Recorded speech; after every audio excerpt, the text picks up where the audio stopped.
आपस में ही पलड़ा दिलवा तहरा अखिया के कजरा ये जान झगड़ा करा दिलवा ऐसा कजरा लगाए भाई उठलाली लगाए तो लड़का सन में झगड़ा ना हुई होकबे करी कॉल तो फाइटा फाइटी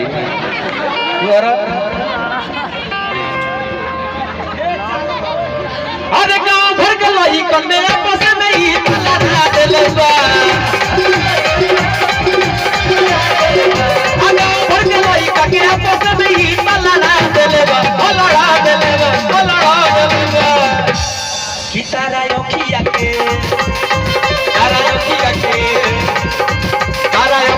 काजरा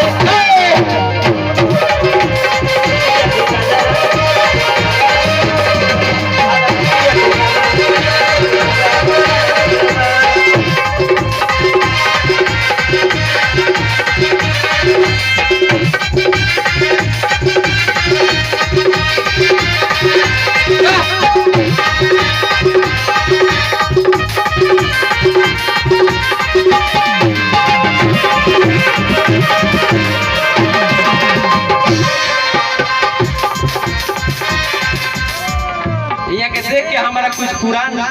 याद आता किया है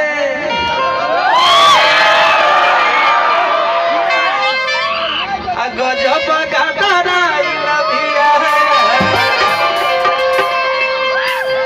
कि एकर पता